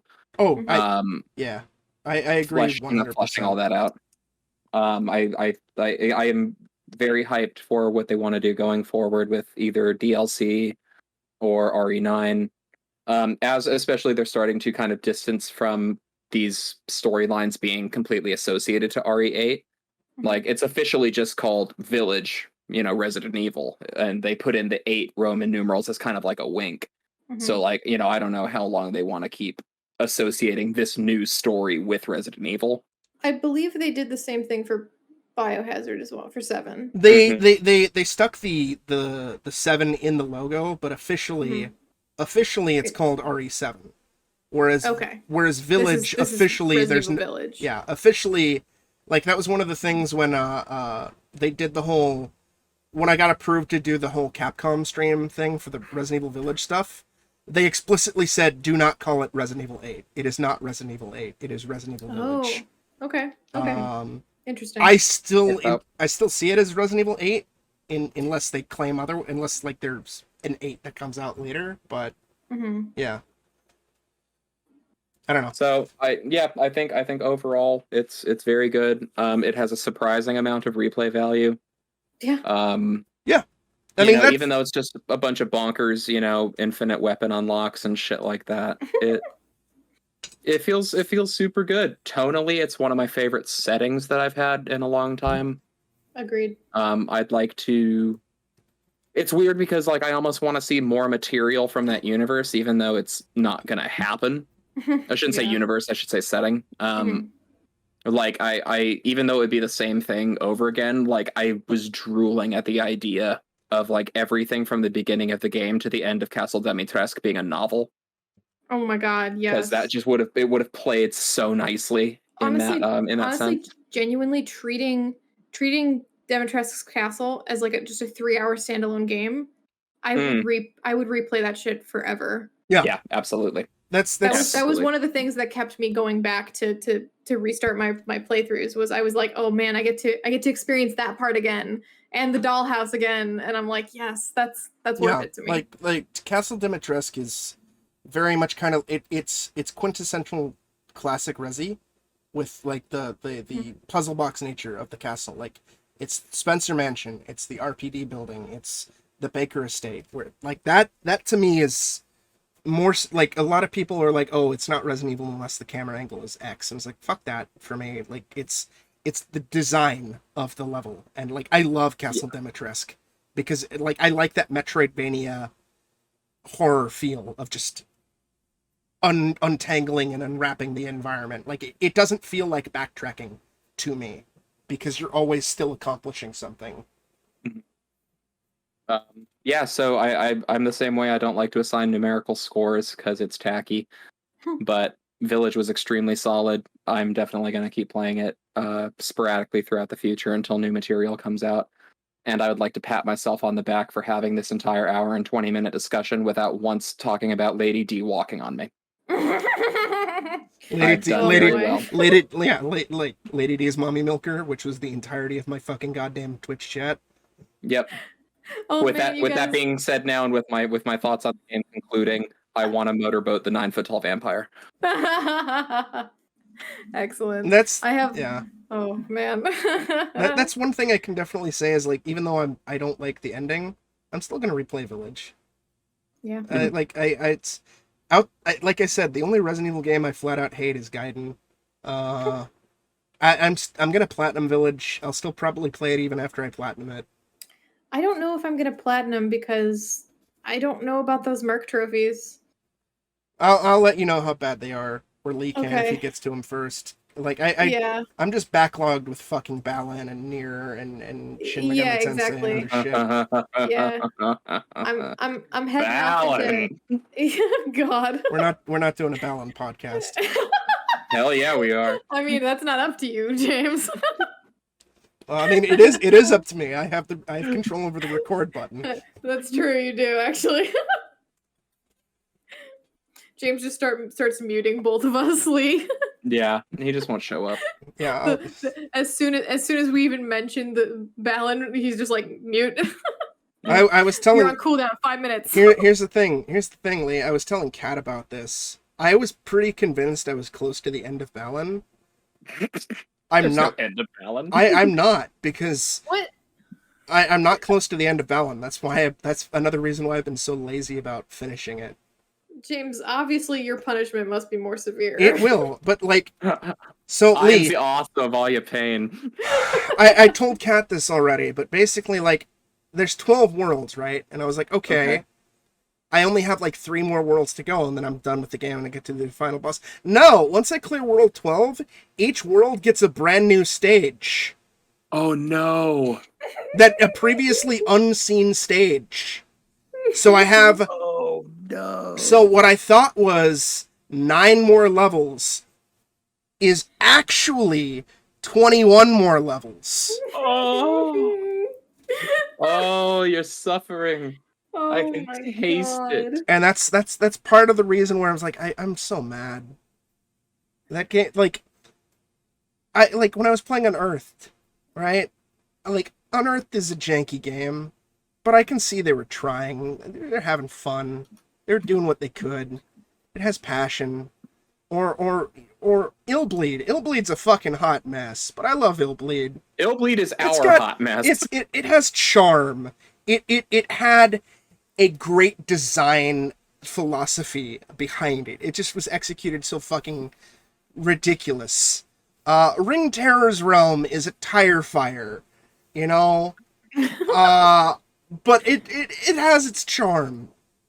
There's nothing charming about Balan. No. It's pretty. It has neat character gonna say, designs. The Knights aesthetic, kind of. I'm like, hey, this could have been something cool. Yeah. Like Knights is a cool looking game.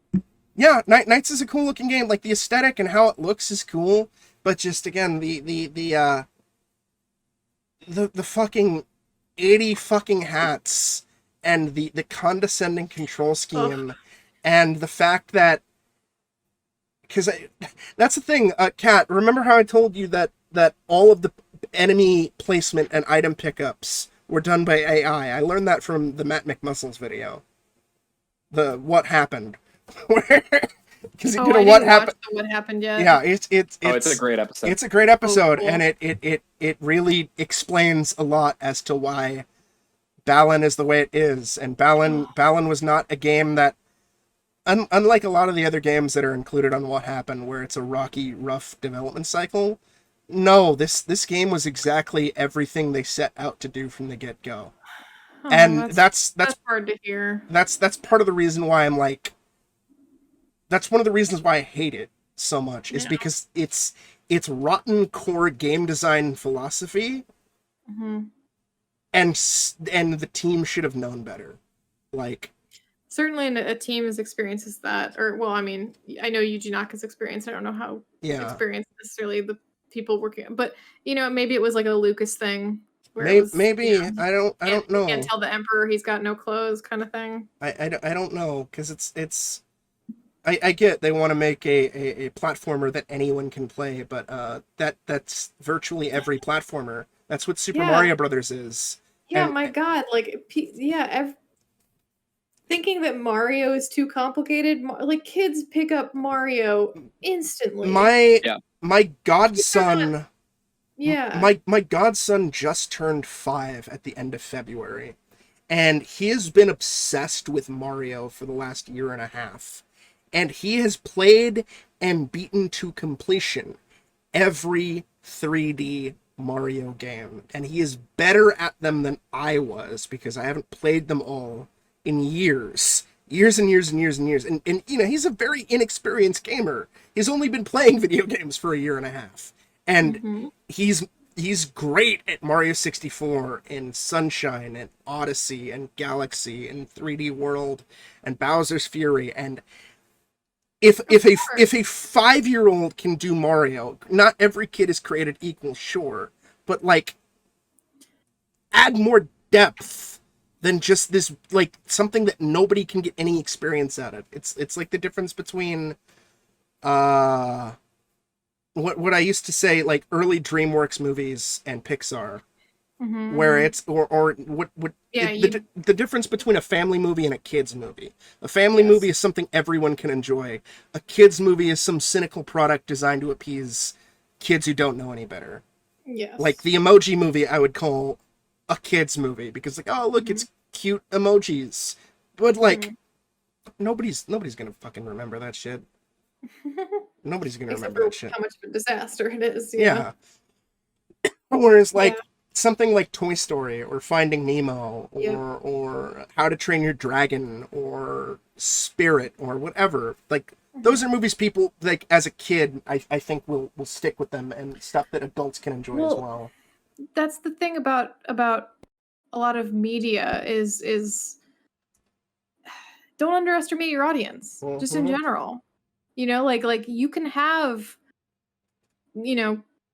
complicated themes in your movie that you're making for kids, right? Like you can have something that's maybe a little bit more emotionally mature than like the kind of like silly cheap cartoon shows that play on Nicktoons and whatever. Yeah.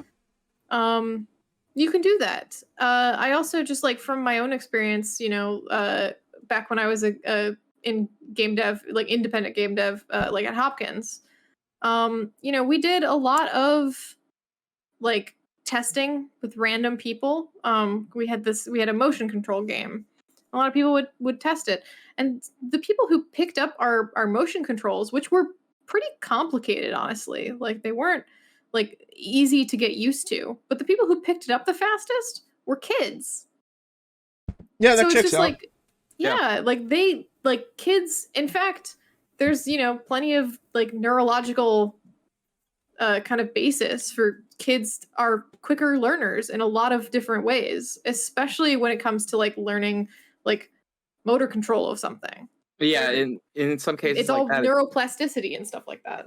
and not overthinking consequences of action. Like Mhm. when you get older, you always try to think of, okay, if I do A, what's going to happen as a result? Yeah. Mhm. Whereas kids are more inclined to just do A and see what happens. Mhm. Yeah. Yeah. Or they're inclined to experiment and have fun and do their own creative shit. Like I remember as a kid, I'd relaunch Banjo-Kazooie and I'd load into Rusty Bucket Bay, which is a particularly difficult level, and it wasn't necessarily so I could like play through the level again and collect shit or anything like that.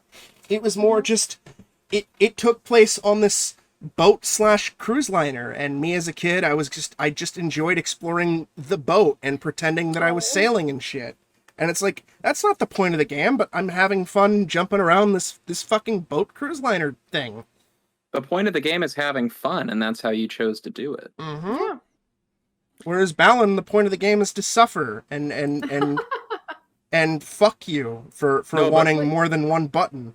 No, what Yeah, you really mean is while you're exploring that boat and living out that childhood joy, you needed a tutorial voice to tell you to get on with the fucking mission. Yeah, Oh my yeah, God. yeah. That's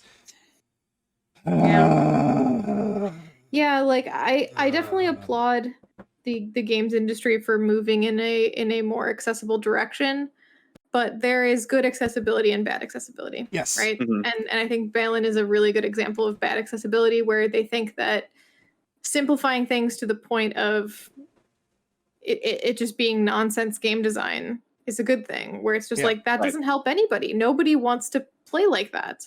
It's Nobody will enjoy that. It's the thoughtless implementation of stuff. Yes, exactly. it's- Where they think that, oh, like how can we make this accessible to everybody? Just, everything's on one button. It's like no. No, that's a terrible idea. Stop. Yeah, it's like, to cycle back to Resident Evil, like again the hint VO, it's implemented so thoughtlessly because somebody in this major multi-million-dollar expensive AAA horror game that we're trying to get a lot of sales with. Well, somebody might get stuck and not remember to use the targeting indicator. How do we fix that? Oh, we'll have a hint VO remind them about that without taking into a consideration any other type of player.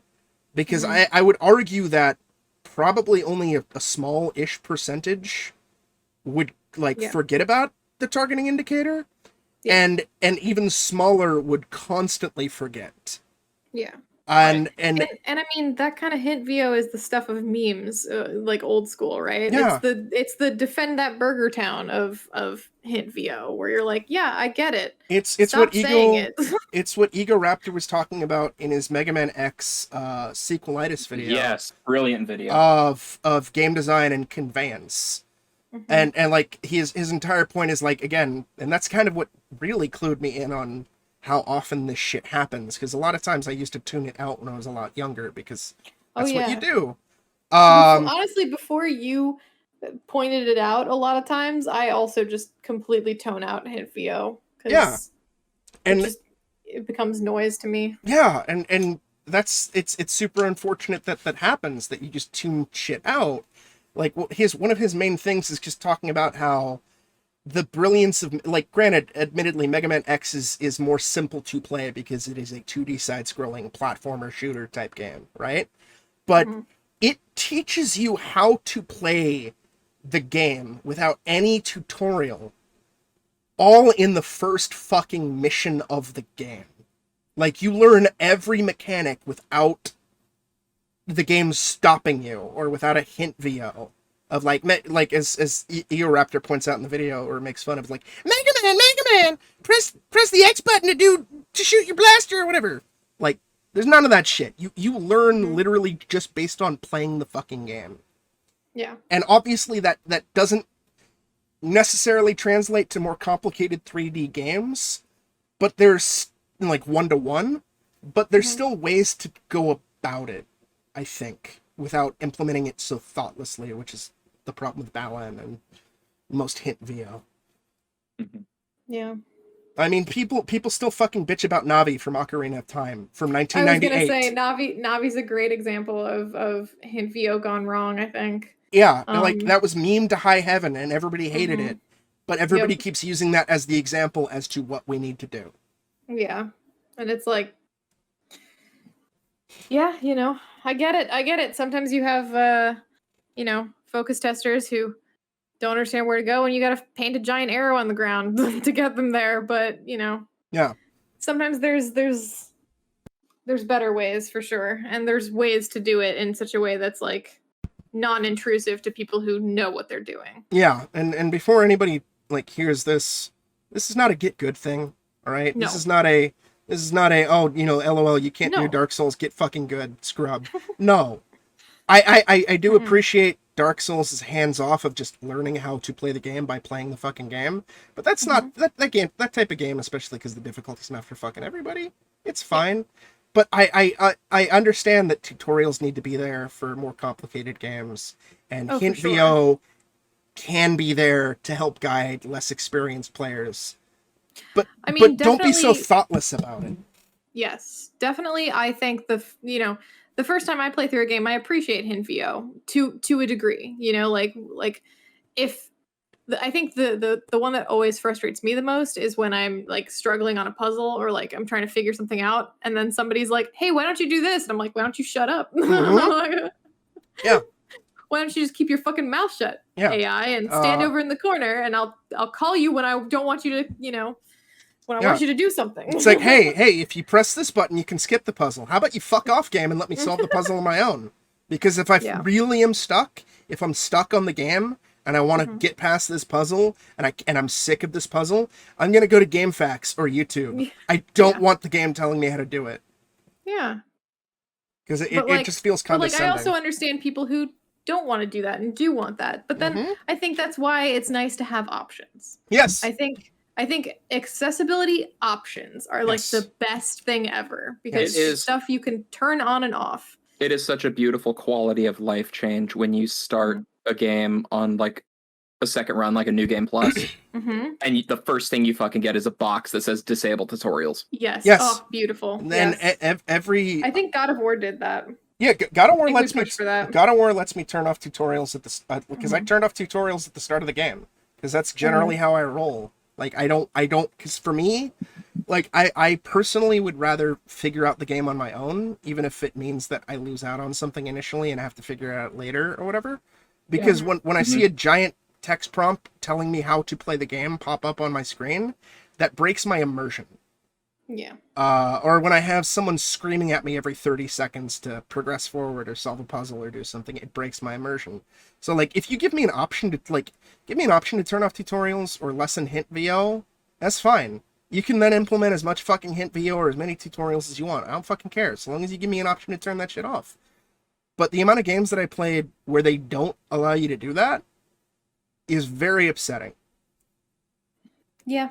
And it makes me sad, because I'm just like, I remember somebody telling me, oh, nobody stops playing a game because there's too many tutorials or hint VO. It's like, no, I did. I stopped playing Skyward Sword because the game wouldn't shut the fuck up. Holy shit. I also quit Skyward Sword halfway through. Like, my God. I didn't even make it halfway through. I quit at the first dungeon because Fee would not shut the fuck up. Oh. Like, all right, Kat, let me explain it to you. Like, so I've watched the Grumps play Skyward Sword. I do know the nonstop hints. But I'm sure you do, but this is the exact moment that made me quit. Oh no. All right? So already Skyward Sword is not off to a great start because it's off to this fucking 2 to 3 hour long fucking tutorial major story beat shit. And it's like, I just want a fucking adventure, man. Just let me go. Get me out of this place. Whatever. Anyways, we're finally able to leave. And the mayor of the village is like, before you leave, you should get a shield to protect yourself. And I'm like, okay, that's fine. I walk outside, and there's an NPC there, and I talk to him. And he's like, oh, you're about to go on an adventure? Here, take my shield. It'll help you. I'm like, oh, wow, that's fucking convenient. I don't have to fucking buy one. I now have a shield. That's fine. I don't care. That's fine. I'm off to a great start. I walk 10 feet away from that NPC. The game stops me. And Fee pops out and goes, Master, you should get a shield. Now, never mind. I was just told that I should have a shield 30 seconds ago. Given one. I've been given one 15 seconds ago. Shut the fuck up. I then progress however long it was, an hour to get to the first dungeon, and right as I'm about to enter the first dungeon, the game stops me again, so Fee can pop out and go, Master, you should get a shield. Despite the fact that I've had one for an hour now. Fee, I'm carrying one. And it was at this point where I quit the game, ejected the disc, and put the game back on my shelf, and I have not booted it up ever since. Oh my god. I already was not enjoying the motion controls. But just, I don't need that level of condescending shit. Of just, yeah. I have already done this requirement, and if you're implementing shit so thoughtlessly where I have the thing, but you're giving me a reminder anyway, I know it seems minor and petty, but it's like, no, fuck that. I can play something better that is not yelling at me and whining at me. Like, I'll fucking replay Majora's Mask, or Ocarina of Time, or Wind Waker, or a non-Zelda game. Like, stop it.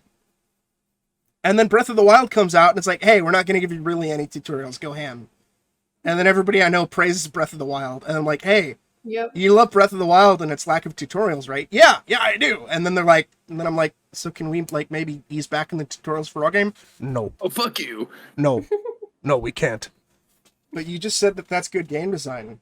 No, we can't. We have to hold everybody's hand. Well, kids these days don't know how to video game. We have veered a little bit off from Resident Evil. But on to necessary topics. That's true. It does tie slightly into Resident Evil just because, like, the hint VO in the Chris section. In the Chris section, and even to an extent Resident Evil 6, because I remember when you and I were streaming that, I kept telling you, doesn't this feel overly focus tested and overly hand-holdy? Oh yeah, where yes, it I just, do remember that. It refuses to let you discover shit on your own, and that's the. And I'm trying to think of specifically a game where this happens, but like, because I think I am thinking of the Resident Evils, because there were a couple of times where I would try to explore something and they would just be like, oh, you're going over here, and I was like, sure, I will eventually, but can I do other things first? Yeah. You know? No, you can't. No, you can't. That's you're going over here. That's why I liked Resident Evil 7 and Resident Evil 2 when I turn off the tutorials. The game just lets me do whatever the fuck I want and explore whatever the fuck I want without screaming at me 24/7. I don't have Marvin screaming at me over the radio every 30 seconds. Leon, you gotta get to the thing. It's me, Marvin. You gotta get to the thing and solve the puzzle so you can get out of here. Or you don't have Zoe Baker calling you up every 60 seconds. Oh, you know what I was thinking of, actually? Luigi's Mansion 3 does this a lot. Oh yeah, no, I stopped playing Luigi's Mansion 3 because of the exact same thing. I played it through to completion because Will and I were on like kind of a co-op kick a bit. Sure. And that co-op is also not great. It's definitely no you play as Mario's hat in Odyssey. That shit is the jam for co-op, but this one is like not at all. But the constant like EGAD calling you up to tell you like where to go after you got a thing that you know where it goes to. I'm like, can we not do this, please? I know this is a kid's game, but like, can we just have a thing where like if I'm confused, if I just loaded back in, I can look at what my objective is? That's all I need. Or I could press a button to call EGAD to get a reminder, as opposed to being stopped every 30 seconds because I wandered off course and I wanted to explore and I wanted to collect money. Yep. Yeah. No, we need to take more pages out of the Doomslayer book of tutorials, where Sam Hayden starts telling you things and you just break whatever device is bringing you his voice. Yeah, I love that. Yeah, Doom 2016's opening, where it's trying to start off with the typical AAA. We're going to tutorialize stuff and give you this massive plot exposition. And Doomslayer's like, no, you're not. And just fuck you, Jen. We're here to rip and tear, and not necessarily in that order. Like, oh god, that game slaps so hard. Oh, that game fucks. And that's another thing, Kat. Once pandemic is over, you're playing through Doom 2016 with me on the couch next to you as I heckle. Amazing, awesome. Oh, that would make for maybe perhaps a good future episode, because I plan on for my stream doing Heretic, which is a game that was licensed by John Romero with the Doom engine. Cool. So we could kind of do like an id episode. Yeah, there you go. Cool. That'd be fun. And I was also kind of thinking about at some point we can actually do like, or figure out some way to do like an in-person roundtable podcast. Yes. Oh yeah, everyone's got their shots. Yeah. Someday. I don't know about setup, because setup wouldn't be too hard. I mean, I brought my streaming shit over to your house. That's true. Yeah. So yeah, I mean, as long like depending on comfort levels for folks. Yeah. That could be an eventual thing we do. Yeah. It'd be fun. Yeah, it would be. Yeah. And then and we got Eternal Darkness still. Yeah, all sorts of shit. God. Resident Evil Revelations 2. That's right. All sorts of goofy shit. And then once I get you through Doom 2016, you get to go through Doom Eternal, which slaps even fucking harder. Awesome. Oh, that's where I get to be the black sheep, because I don't like Doom Eternal. Oh, interesting. I'm very interested in hearing that, actually. I actually didn't finish it. I dropped Doom Eternal. Oh my god. Yeah, okay. So we'll have fun with that one. Yeah, we will. I'm here for the spicy podcasts. Yeah, I am too. Spicy podcasts. The hot takes. I'm genuinely I don't want to know anything about why you don't like Doom Eternal. Nope, yet. I'm gonna save it. Because that was my favorite game of last year. I love Doom Eternal. Oh my god. Yeah, I'm gonna keep it all saved up. But yeah, Doom 2016, fucking. Oh, that. Cool. I can't gush enough about it, so that'll be a fun one. Yeah, that'll be fun. Awesome. Yeah. Sweet. So I guess we should end this one maybe, because we've gone off the rails. Good idea. Yeah. Yeah, I think all of our thoughts on Village are contained within the first hour and a half of this video, and then a half an hour of waffling. Yeah, I think Lee, you pretty much perfectly encapsulated everything we love about it, and then the discussion afterward was pretty much the problems that we had. Yep. Yeah. It was, I think, final verdict, I guess, for the game. I would say it's still worth even full price. Yeah. Even like absolutely. Purely for the Lord stuff. Even the factory, I will include in that. I would agree. Even as I think the one who likes it the least, the parts that slap fucking really hard.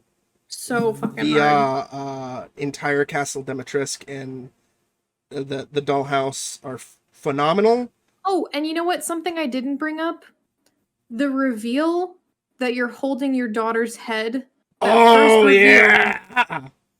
That Yeah, really that's great. gutted me. That was good. Like, that was a genuinely good, like, emotional gut punch. Yeah. I was impressed. And Ethan's voice actor delivered it so he fucking killed it. Perfectly.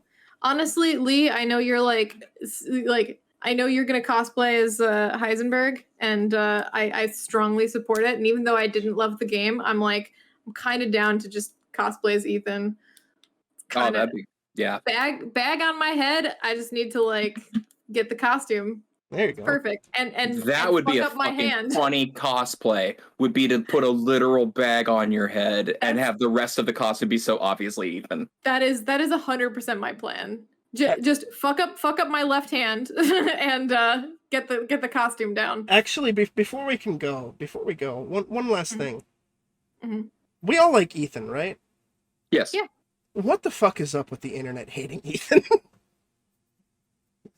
Why? What's up with the internet? I don't know. They hate Ethan? Yeah, like so much of the fandom seems to hate Ethan as a character, and I don't understand it.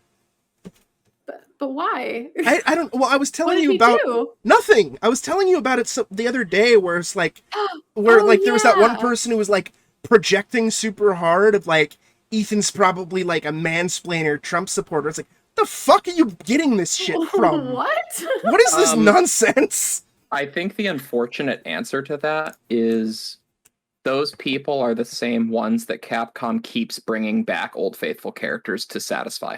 Maybe. Like, I think those are the know. people who are like, I want to play the Resident Evil for Leon and Claire and fuck all these new characters. Like, even though, like, put yourself back to, like, when Resident Evil 2 you went from out. RE1 to RE2. Exactly. Yeah. It's like, who's this young rookie cop? And Chris's sister. Like, what the fuck is this? Yeah. Or, like, even some of the characters that went over really well in the later games, like Sheva. Sheva's fucking awesome. I love Sheva. Sheva's great. Like, genuinely, Wesker's not son. even like... I love Jake. Right? Jake is his name? Yeah, Jake was cool. Yeah. I think Ethan is just getting flack because he's the new flavor. He's the new hotness, not the old busted. And I think he's an easy target because he's literally meant to be a little bit of a self-insert because he's faceless. Yeah. Maybe. So it's easy to shit on him, but no, I especially like him after the events of 8 when like they established he had some training because of Chris. Yeah. So he's like a little bit more of a badass. The first time you reload your pistol and he does the 2 clip in one hand maneuver, and you're just like, oh, Ethan came to play this time. Yeah. Like, my baby boy grew up. My baby boy's all grown up. He's banging witches. He's like, my boy. I don't know. Like, I can kind of understand maybe because everybody has different preferences, but like, it's the projection of stuff that isn't even related to the game. Yeah. Like, where I'm just like, what the fuck are you talking about? Yeah. Jesse, what the fuck are you talking about? Yeah, exactly. That's what I'm like to the internet all the time, and I'm just like, why? I mean, even though I'm gonna kind of break my rule about not talking about work stuff. There was a meme that was going around, and it was like how people would respond to a text from you being in the hospital. Do you remember that one? Kinda, yeah. I've seen variants of that. Yeah, somebody familiar.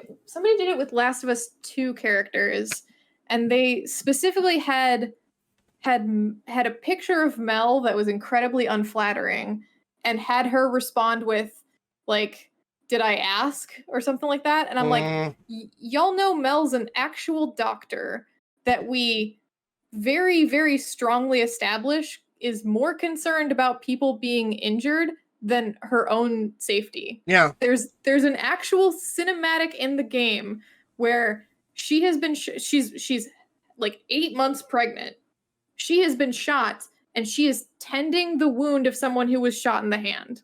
She's been shot in the back, like grazed in the back, and she's tending and they like find out while she's tending his hand that like, oh my god, you're injured too. And she's still like, no, he's got like, she's trying to take care of this other person. And Yeah.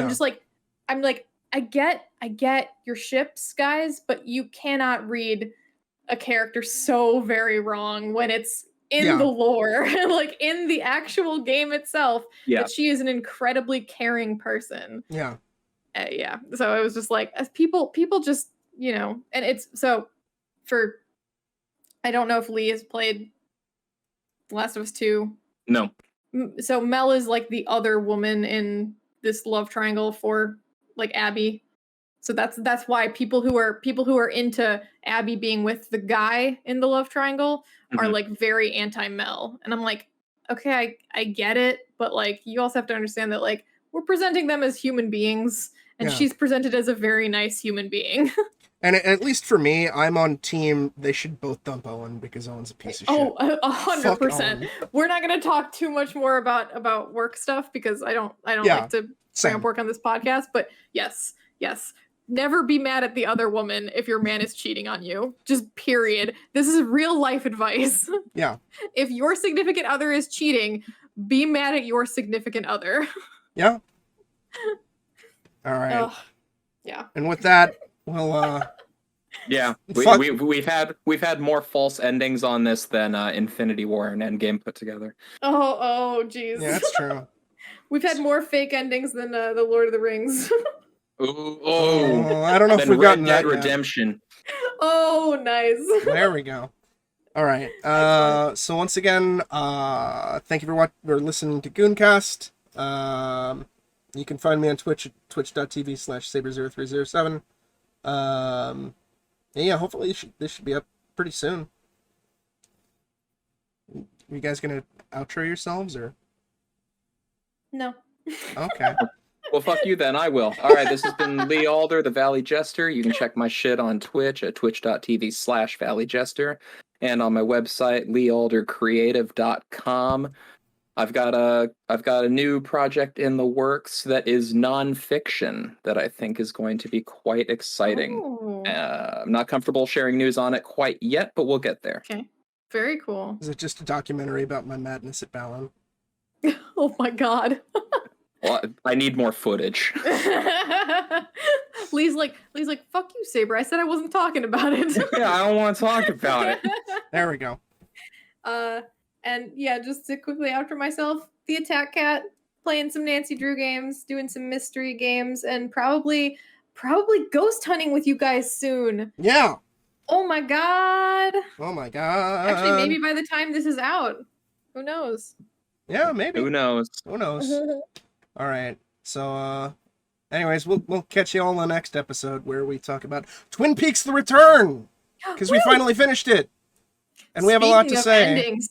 So, speaking of endings that left all of us speechless. Yeah. There you go. Oof. Nice tease. All right.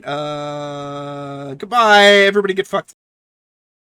We poppin' pills, hunting ghosts, raise yo cup, let's make a toast. Got that switch flipped straight to automatic, carved straight through the electrostatic.